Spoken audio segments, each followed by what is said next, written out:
गला सबका सूखता है, डर सबको लगता है। राबड़ी देवी ने एक बार हाफ पैंट बोला आरएसएस को, आरएसएस फुल पैंट पर आ गया।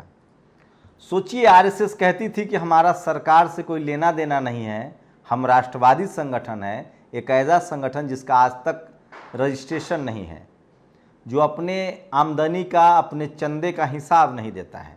आप सोचिए, इस देश में संभव है? आरएसएस ऐसा कर रहा है। आज मोहन भागवत ने नागपुर में कहा कि अपने बच्चों को अंग्रेजी मत पढ़ाइए, और दूसरी बात उन्होंने कही कि सरकारी नौकरी के पीछे मत भागिए। ये किसको कह रहे थे? नमस्कार, मैं शंभू कुमार सिंह और आप देख रहे हैं नेशनल दस्तक। तो क्या ये सरकार आरएसएस चला रही है? क्या अब आरएसएस तय कर रही है कि पढ़ाई क्या होगी, नौकरी कैसे मिलेगी? आप लोग तय कर लीजिए। वैसे लालू यादव ने करारा जवाब दिया है। पहले मोहन भागवत की अच्छी अच्छी बातें सुन लीजिए, जो इस देश का हर सवर्ण समाज का आदमी कहता है कि किसी को जाति के नाम पर मारना ठीक नहीं है, मूछ रखने पर मारना ठीक नहीं है, एक पानी, एक स्कूल और एक शमशान होना चाहिए। बड़ी अच्छी बात है मोहन भागवत जी, बहुत बहुत शुक्रिया। मैं बताऊंगा कि मोहन भागवत ये सारी बातें किस हैसियत से बोल रहे हैं, लेकिन मैं फिर कह रहा हूँ, गला सबका सूखता है, डर सबको लगता है। आज न कल इस देश में एससी, एसटी, ओबीसी माइनॉरिटी के लोग जैसे जैसे स्कूल कॉलेज जाएंगे, अपने हक अधिकार को जान लेंगे, तब न जाने कितने संतोष यादव को मंच पर चढ़ाना पड़ेगा। आज आरएसएस प्रमुख ने नागपुर में मोहन भागवत ने एक ओबीसी की बेटी संतोष यादव, जो कि पर्वतारोही हैं, उनको मंच पर जगह दिया। ये पहली बार हो रहा था कि संघ किसी महिला को अपने मंच पर गेस्ट बना रहा है। आखिर ये क्यों हुआ, कैसे हुआ और क्यों हो रहा है? दरअसल ये हो रहा है लालू यादव को ख़त्म करने के लिए, मुलायम सिंह यादव को ख़त्म करने के लिए, ओबीसी को ख़त्म करने के लिए। सोचिए, एक तरफ पटना हाई कोर्ट ने अति पिछड़ों का आरक्षण खत्म कर दिया है। आज मोहन भागवत कह रहे थे कि अंग्रेजी पढ़ाना बंद कर दीजिए। मोहन भागवत जी, आप तमाम सवर्ण समाज के लोगों को कहिए कि अपने बच्चों को अंग्रेजी स्कूल से निकाल लें। कम से कम आप अपने मंत्रियों को कहिए, पीयूष गोयल, स्मृति ईरानी, रविशंकर प्रसाद, विजय शंकर, जिनके बच्चे विदेश पढ़ रहे हैं, अंग्रेजी पढ़ रहे हैं, उनको निकलवाइए स्कूल से। तमाम चर्च को जो स्कूल हैं, संत थॉमसन, संत माइकल, संत जेवियर्स, उसमें कहिए आप अपने संघ के प्रचारकों को, संघ के एजेंट को, संघ के पदाधिकारियों को, कर्मचारियों को, अपने स्कूल से बच्चों को निकाल लो और उनको संस्कृत पढ़ाओ। हिंदी भी नहीं, संस्कृत पढ़ाओ। मैं फिर कह रहा हूँ, इस देश के एससी, एसटी, ओबीसी माइनॉरिटी को फूले पेरियार, अंबेडकर, बाबा साहेब के रास्ते पर चलना चाहिए और उनको अंग्रेजी नहीं, फ्रेंच, जर्मन, इंग्लिश सब पढ़ाना चाहिए। वो भाषा में पढ़ाइए जिसमें global language, English global language है, जिसमें रोजगार है, जिसमें कंप्यूटर है, जिसमें विज्ञान है। इनकी बातों में बिल्कुल मत आइएगा। दूसरी बात, मोहन भागवत ने कहा है कि नौकरी के पीछे मत भागिए। इसका साफ साफ मतलब है कि वो सरकार को प्राइवेटाइजेशन करने के लिए कह रहे हैं।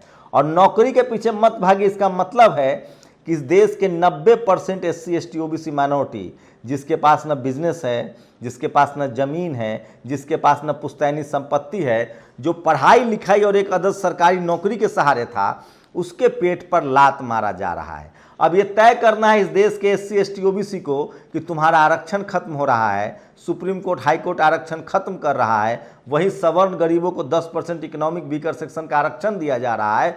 और एक संघ जो अपने आप को एक धर्म का ठेकेदार कहता है, जो हिंदू के धर्म के नाम पर आपका वोट लेता है, वो कह रहा है कि आपके बच्चे नौकरी ना करें। तो क्या करेंगे आपके बच्चे? बिल्कुल ठीक वही जो आपके बाप दादा करते थे। पुश्तैनी काम कीजिए, आप मछली मारिए, सब्जी उगाइए, बैल जोतिए, भैंस का दूध निकालिए, खेती कीजिए, मजदूरी कीजिए, ड्राइवरी कीजिए, टॉयलेट साफ कीजिए। और उनके बच्चे इंजीनियर, वैज्ञानिक, आईआईटी, आईआईएम में पढ़ेंगे। वो चाहते हैं कि लिमिटेड सीट रहे, उनके बच्चे पढ़े लिखें, आपके बच्चे कावड़ ढोएं, आपके बच्चे पंडाल सजाएं, आपके बच्चे मोर्चा ले, और जरूरत पड़े तो हिंदू मुस्लिम की लड़ाई में भी आपके बच्चे शामिल हो। समझने की कोशिश कीजिए। आरएसएस प्रमुख मोहन भागवत का ये बयान बहुत खतरनाक है और इस देश को पीछे ले जाने वाला है। और सोचिए उनकी वो किस हैसियत से ये बात कह रहे हैं। सच्चाई तो ये है कि ये सरकार आरएसएस चला रही है और उनकी हैसियत इस देश में प्रधानमंत्री से भी ज़्यादा है क्या? तो मैं फिर कह रहा हूं, जितने स्वयं सेवक हैं, और क्या बढ़िया जवाब दिया है लोगों ने। सोचिए, ऐसा नहीं है, मैं नहीं कह रहा हूं, जनसत्ता की खबर है ये। एक से एक लोगों ने उनको जवाब दिया है, कायदे से जवाब दिया है, ट्वीट करके जवाब दिया है। और जब उन तमाम जवाबों को पढ़ेंगे तो आपको लगेगा कि बहुजन समाज के लोग जग रहे हैं, बहुजन समाज के लोग जो हैं वो काफ़ी सचेत हो रहे हैं, जग रहे हैं, काफ़ी सचेत हो रहे हैं। और अब हो सकता है कि मोहन भागवत का ये सब बातें न चले।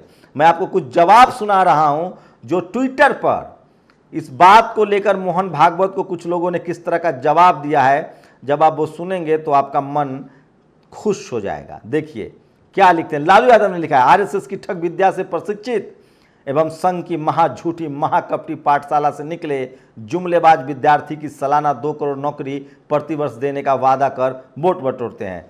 जब जब आरएसएस बीजेपी अपनी ही बेफुजील की बातों में फंसती है तो नफरत फैलाने वाले सज्जन बिना मांगा ज्ञान बांटने चले आते हैं। तो सोचिए लोग क्या कह रहे हैं। चिराग ने लिखा है, अभिभावक को अपने बच्चों की पढ़ाई छुड़वा देनी चाहिए, अपने बच्चों को राष्ट्र कल्याण हेतु संघ को सम्मिलित कर देना चाहिए। 10, 20, 30% नौकरी की भी आवश्यकता खत्म हो जाएगी। सोचिए विकास तिवारी ने लिखा है, अरे महाराज जो सरकारी नौकरी की तैयारी करते हैं उन सबको पता है कि सबको नौकरी नहीं मिलेगी, लेकिन वो सरकार से उम्मीद करते हैं कि कम से कम सही ढंग से एग्ज़ाम हो, सही समय पर रिजल्ट आए, बिना धांधली के नौकरी मिले, हम लोगों को भी पता चले कि जिनको नौकरी मिली है वो उसके काबिल थे या नहीं। एक और यूजर ने लिखा है, आरएसएस बीजेपी आईटी सेल में चले जाएं, यही बोल देते तो अच्छा होता। एक और यूजर ने लिखा है, नौकरी नहीं दे सकते तो आप सरकार में बने रहने का अधिकार नहीं है और देश में बिजनेस करने लायक स्थिति नहीं है। तो सोचिए जीडीपी गिर रही है, देश में मंदी का माहौल है। एक और यूजर ने लिखा है, जितनी सरकारी नौकरी दे सके उतनी ही दे दीजिए, पढ़े लिखे लड़कों के साथ बीजेपी सरकार नाइंसाफी कर रही है। लेकिन किसी टेलीविजन अखबार की हैसियत नहीं है कि आरएसएस से सवाल पूछ ले, मोहन भागवत से सवाल पूछ ले। सवाल तो यही है कि उनकी हैसियत क्या है। मैं बताता हूं उनकी हैसियत क्या है। बीजेपी उनके इशारे पर चलती है, ये आरएसएस के मुखौटे हैं बीजेपी के लोग, समझ लीजिए आप, आरएसएस के मुखौटे हैं। और जो आरएसएस की पॉलिसी है आप समझ लीजिए, इस देश में मनुवाद, ब्राह्मणवाद, जातिवाद लाने की आरएसएस की पॉलिसी है। और ये बात ओबीसी को समझना पड़ेगा। अगर आप नहीं समझेंगे तो आपके बच्चों की नौकरियां जा रही है, शहर में आपके पास ज़मीनें नहीं हैं, और जो क्रीम नौकरियां हैं, media, judiciary, college, university, bureaucracy, इस सब पर इस देश में संघियों का कब्जा है। आपको तय करना है कि आपके हिस्से में क्या आएगा। मंदिर आप सजाते हैं, पंडाल आप सजाते हैं, दान पेटी आप भरते हैं, सड़कें आप बनाते हैं, स्कूल कॉलेज आप बनाते हैं, तमाम इमारतें आप खड़ी करते हैं, लेकिन आपके बच्चों के लिए उसमें जगह नहीं है। आप मजदूर हैं, मजबूर हैं, यही कोशिश है और इसके खिलाफ आपको समझना पड़ेगा। और एक गरीबी का दुष्चक्र तभी समझ पाएंगे जब आपके पास एजुकेशन होगा, और ये सरकार आपके बच्चों को एजुकेशन से रोक रही है।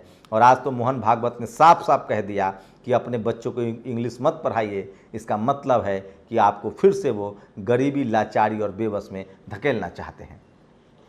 वो आरक्षण खत्म करना चाहते हैं, वो सरकारी नौकरियां खत्म करना चाहते हैं। आप लोग को तय करना है कि आप लोग को क्या करना है। जो आपसे धर्म के नाम पर वोट ले रहा है वो आपके अधिकार छीन रहा है। आपकी प्रतिक्रिया बहुत ज़रूरी है। शुक्रिया। नेशनल दस्तक की आपसे गुजारिश है कि अगर इसको बचाना चाहते हैं तो नेशनल दस्तक को सब्सक्राइब करने के लिए रेड कलर के सब्सक्राइब बटन को दबाएं, फिर बेल आइकन की घंटी दबाएं। नेशनल दस्तक को बचाने के लिए बहुत ज़रूरी है कि हर खबर को शेयर करें, लाइक करें, कमेंट जरूर करें।